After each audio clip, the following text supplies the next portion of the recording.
आपको बराह रास्त इस्लामाबाद ले चलेंगे। इस वक्त पीटीआई के रहनुमा फैसल जावेद मीडिया से बात कर रहे हैं। में पैसे दे के वोट खरीदें, क्या वो मुनासिब नुमाइंदगी आती है सेनेट में या नहीं आती है? नहीं आती है। अगर नहीं आती है, जो हिस्टोरिकली नहीं आती रही है, तो उसका हल क्या है? ऐसा तरीकाकार क्या है जिससे ये इंश्योर किया जा सके कि असल जमहूर। अब मेंबर्स असेंबली ने अवाम की तर्जुमानी करनी है, यानी कि अपनी पार्टी को वोट देनी है, तब जाके जो अप्रोप्रिएट रिप्रेजेंटेशन है प्रोपोर्शनल वो आएगी सेनेट के अंदर। इसको इंश्योर करने के लिए तरीकाकार क्या है? सीक्रेट बैलेट बिल्कुल भी नहीं है। सीक्रेट बैलेट मतलब सीक्रेट बैलेट तक, ये भी अच्छी बहस है कि जब आप वोट दे रहे हैं, बैलेट में डाल रहे हैं, उस वक्त तक तो सीक्रेट है।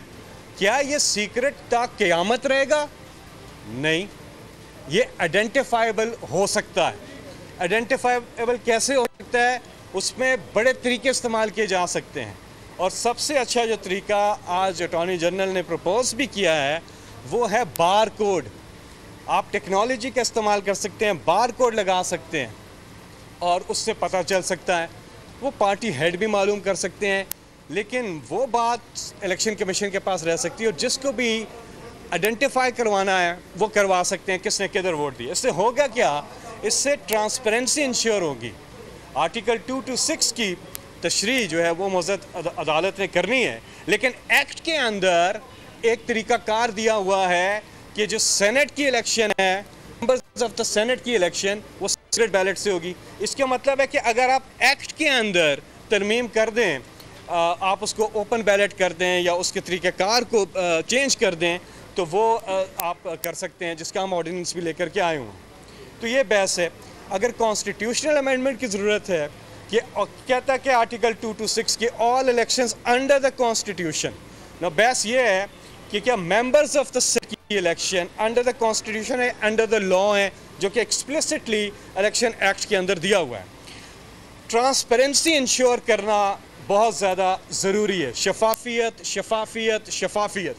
इमरान खान साहब हमेशा से हॉर्स ट्रेडिंग के ख़िलाफ़ हैं, धांधली के ख़िलाफ़ हैं। हम चाहते हैं कि ट्रांसपेरेंसी आए सेनेट की इलेक्शन में।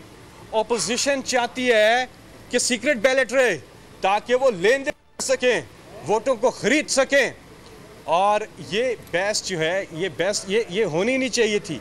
ये पहले ही मामला ठीक हो जाने चाहिए थे। पहले ही आप ऐसा मैकेनिज्म ले आए कि करप्ट प्रैक्टिसेस, जो कि आइन कहता है कि इलेक्शन जो है फ्री हो, फेयर हो और कोई करप्ट प्रैक्टिसेस इन्वॉल्व ना हो, तो उसको यकीनी बनाने के लिए ये ज़रूरी है कि आप करप्ट प्रैक्टिसेस का खात्मा करें। और करप्ट प्रैक्टिसेस का खात्मा कैसे होगा? ये थोड़ी है आप दे दें इजाज़त चोर को कि चोरी वो कर ले और बाद में आप देखें कि हमने क्या करना है। आप पहले चोरी का रास्ता ही रोकें, चोरी का रास्ता पहले ही रोकना है, और उसके लिए आप आराम से ये चीज़ कर सकते हैं। तो हमारी पूरी कोशिश है कि सेनेट की इलेक्शन में शफाफियत हो, ट्रांसपेरेंसी हो। इमरान खान ने एक जद्दोजहद के पीछे, ये जब लेकर आए नून लीग वाले 2006 में पीपल्स पार्टी के साथ मिलकर, इन्होंने वो चार्टर ऑफ डेमोक्रेसी किया, उसमें लिख तो दिया लेकिन किया नहीं। किसको नहीं पता कि सेनेट की इलेक्शन में हॉर्स ट्रेडिंग होती है? बैक्स चल रहे हैं, नित नए तरीके ढूंढ रहे हैं वीडियोस के बाद कि किसी तरह से हम ये करें। इमरान खान साहब ने एक स्ट्रगल की हुई है। इमरान खान साहब ने क्रिकेट में भी न्यूट्रल अंपायर वो लेकर के आए हैं। इलेक्शन रिगिंग के खिलाफ उन्होंने बहुत बड़ी मुहिम चलाई हुई है। और ये भी जो सब अवाम पूरी ये चाहती है कि सेनेट के इलेक्शन के अंदर ट्रू रिप्रेजेंटेशन और डेमोक्रेसी की यानी कि पॉलिटिकल पार्टीज। अब अव्वल तो ये काम जो है सेनेट का, ये तो पार्टी लिस्ट के मुताबिक भी हो सकता है। जितनी सूबाई असम्बलियों में और नेशनल असम्बली में इस्लाम की सीटों के हवाले से जितनी पॉलिटिकल पार्टीज़ की रिप्रेजेंटेशन है, उन्हीं बेसिस पे पार्टी लिस्ट पे सेनेट में लोग आ जाएं। लेकिन अगर इलेक्शन जाते हैं तो फिर वो ओपन बैलेट होनी चाहिए या आइडेंटिफाइबल वोट होनी चाहिए। वोट बैलेट तक गया, सीक्रेट है, उसके बाद आइडेंटिफाइबल हो तो आप इंश्योर कर सकते हैं ट्रांसपेरेंसी को। तो मकसद ये है। अब जो लोग इस पे एतराज़ कर रहे हैं, और नून लीग का हमेशा काम है अदालतों पे हमला करना, इदारों के खिलाफ बोलना, कल जो मरियम बीबी ने स्टेटमेंट दी है वो सीधी सीधी तौहीन अदालत है, सीधी सीधी। इनको अपनी मर्जी के जजेस चाहिए। इन्हें वो आपको याद होगा जस्टिस क्यूम, ये फ़ोन करके फैसले लिखवाने वाले लोग हैं, ये ब्रीफ केस चलाने वाले लोग हैं। आज अदालतें आज़ाद हैं। आपने हमेशा जब आपके खिलाफ फैसले आते हैं आप अदालतों पे हमला करते हैं, ये बिल्कुल गलत है। इमरान खान साहब पे आपने मुकदमा किया, इमरान खान साहब को पता था गलत मुकदमा है। इमरान खान साहब ने अदालतों पे अटैक नहीं किया। इमरान खान साहब अदालतों में आए हैं, 1 साल आते रहे और अपनी सफाई पेश की उन्होंने। उस कमाई पे जो बाहर कमाई की, हलाल की कमाई, उसका जो पाकिस्तान लेके आए, वतन अजीज एक एक पैसा बैंकिंग चैनल्स के जरिए लेके आए। कोई पब्लिक ऑफिस होल्ड नहीं करते थे इमरान खान साहब, फिर भी जवाब दिया। 40 साल पुराना रिकॉर्ड दिया, 60 से ज्यादा दस्तावेजात दी और अदालत से सुरखरू निकले। दूसरी तरफ उन्होंने क्या किया, सारे भागे हुए, वो दवाई लेने निकले, वापस ही नहीं आए। और दूसरी चीज, जब अदालत में उनका पूरा चल रहा था, वर्ल्ड रिकॉर्ड बना, Guinness book of world record में नाम दे कि आपको रिकॉर्ड बनाए दुनिया में, आपको जितने मौके मिलने हैं सफाई देने के, नहीं दे सके। पहले कौम से खिताब, कोई सफाई नहीं। पार्लियामेंट में आए, खिताब का पूरा मौका मिला, कोई सफाई नहीं। उसके बाद सुप्रीम कोर्ट का पहला बेंच बना, कोई सफाई नहीं। दूसरा बेंच बना, कोई सफाई नहीं। JIT बनी, वहाँ कोई सफाई नहीं। ट्रायल कोर्ट में कोई सफाई नहीं। आज तक नहीं दिखा सके एक पेपर कि वो जो लंदन के अपार्टमेंट्स हैं उनके कैसे हैं, आज तक नहीं दिखा सके। 2 चीज़ें दी हैं, वो पता है आपको, एक वो कतरी खात जाली निकला है, वो ट्रस्ट डीड वो बोगस निकली है। तो इमरान खान अपने आप से शुरू किया उन्होंने, और लीडर का ये काम होता है। ये है इमरान खान, और फ़र्क साफ ज़ाहिर है। आज जो ये जो बहस हो रही है, इस पे तो अव्वल तो पॉलिटिकल कंसेंसस ही होना चाहिए था। लेकिन जब हम आईनी तरमीम लेकर आए असम्बली के अंदर, जो 5 महीने से पड़ी हुई है, उसमें बारगेन करने की कोशिश करते हैं ये हर पब्लिक इंटरेस्ट की लेजिस्लेशन के ऊपर कि सनू NRO वकाओ साडा मूड बने। क्या बात करते हैं आप अपने केसेस से माफ़ी के लिए?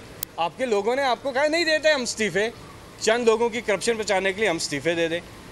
तो PDM का पास्ट है, फ्यूचर कोई नहीं है। हाल आपके सामने है, कहीं के भी नहीं है। ये टकरे मार रहे हैं, इधर उधर कोशिश कर रहे हैं NRO लेने की, नहीं मिलेगा NRO।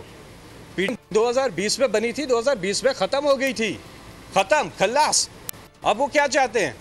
वो चाहते हैं किसी तरह इमरान खान साहब उनकी बात मान जाएं, और तरीक़ेकार इस्तेमाल कर रहे हैं कि इमरान खान साहब 99 के पहले के केसेस इनके जो है ना वो माफ़ कर दें, आ जाएं उसमें नया ऑर्डिनेंस में तरामीम अपनी मर्जी की करवाना चाहते हैं। इमरान खान कह चुके हैं कि वो इनको NRO नहीं देंगे।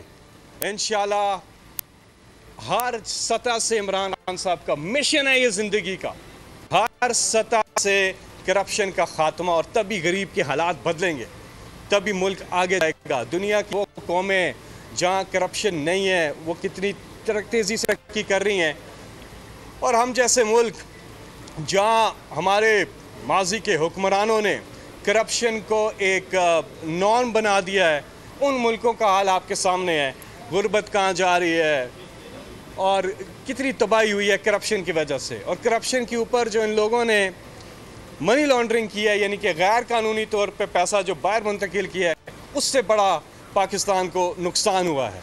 इमरान खान साहब ने ना अपने सारे महल बनाने हैं, ना एवन फील्ड में अपार्टमेंट्स बनाने हैं, ना अपनी मिलें लगानी है, ना अपनी जदादें बनानी है। उन्होंने जो करना है इस मुल्क के लिए करना है, इस कौम के लिए करना है। यह फ़र्क इमरान खान में। जब इमरान खान शौकत खानम कैंसर हॉस्पिटल बना रहे थे, शौकत खानम कैंसर हॉस्पिटल बना रहे थे, आप कौन है? आप कौन? एक सेकंड। जब शौकत खानम कैंसर हॉस्पिटल बना रहे थे, वहाँ पे एवन फील्ड अपार्टमेंट्स वो बना रहे थे। एक बंदा कौम के लिए काम कर रहा है और दूसरे उधर, तो फर्क साफ जाहिर है। बाकी बात कर रहे हैं, लीगली बात कर रहे हैं।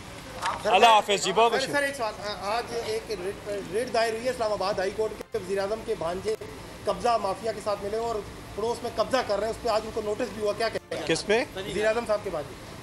नहीं, देखिए इमरान खान साहब हर चीज़ में उनकी ये है अपना, उन्होंने अपनी कमीशन बनाई, अपने लोगों 20 MPs इसी से रिलेटेड में अभी सेनेट में ये जो सेनेट की बहस चल रही है, हमने तो इस चीज़ के ऊपर अपने 20 MPs इमरान खान साहब ने फारिग किया हुआ है। तो इमरान खान साहब कोई फ़र्क नहीं करते हैं उसमें। के इलेक्शन में तारीख की खरीदो फरोख्त जो बदतरीन खरीदो फरोख्त हुई, जमहूरियत के चेहरे पे काल मली की आप करते हैं, क्या आप चेयरमैन सेनेट जो सादिक संजरानी बने उस इंतखाबात की तहकीकात का भी मुतालबा करते हैं? देखिए, जो उनका इलेक्शन हुआ था उसमें आपको याद होगा कि वो जॉइंट कैंडिडेट थे पीपल्स पार्टी के और पीटीआई के और उनकी, तो वो इलेक्शन हुआ था। जो बाद में तहरीक की आप बात कर रहे हैं उसमें इलेक्शन हुआ ही नहीं था। उससे पहले ही इंडिविजुअल सेनेटर ने हर एक ने उससे सवाल पूछा कि क्या ये जो चेयरमैन सेनेट हैं आपका एतमाद खो चुके हैं कि नहीं, तो ज़्यादातर ने कहा नहीं खो चुके। अगर वो कह देते कि खो चुके हैं फिर आगे सेनेट चेयरमैन की इलेक्शन होती। बहुत बहुत शुक्रिया। इस्लामाबाद में रहनुमा तहरीक-ए-इंसाफ सेनेटर फैसल जावेद इस वक्त मीडिया से बात कर रहे हैं। उन्होंने मौजूदा अपोजिशन को शदीद तनकीद का निशाना बनाया। उनका ये कहना था कि इमरान खान इनको कभी एनआरओ नहीं देंगे। आप इधर अदालत में क्या कर रहे हैं? आपको तो मुल्क से, आप अदालतों से नहीं डरते? अदालतों में आते हैं। ये नवाज शरीफ और एक वो नवाज शरीफ है अदालतों से भागे हुए, मफरूर जारी। सर आपसे मिलकर खुशी हुई है नवाज शरीफ। नवाज शरीफ आपका सवाल बड़ा अच्छा है। हमें कानून की बालादस्ती इंश्योर करनी है। हमें जो इमरान खान साहब कहते हैं, इमरान खान साहब कहते हैं कि सब के लिए एक कानून हो, जो इन भाई का सवाल भी था, सब के लिए एक कानून हो। और नबी आखिर ज़मां हज़रत मोहम्मद मुस्तफ़ा सल्लल्लाहु अलैहि वसल्लम ने फरमाया कि कौमें पहले बर्बाद की गई हैं जहाँ ताकतवर के लिए अलग कानून था और कमज़ोर के लिए अलग कानून था। और मदीने की रियासत की तरफ जो सफ़र है उसमें सबसे पहली चीज़ ही इंसाफ है और हमारी पार्टी का नाम ही तहरीक-ए-इंसाफ है। तो इमरान खान साहब अपनी पूरी कोशिश, मेहनत, लगन के साथ काम कर रहे हैं कि इस मुल्क को मदीने की रियासत की तर्ज पर लेकर के जाएँ, इस्लामी फ़लाई मुमलिकत बनाया जाए। बहुत बहुत शुक्रिया।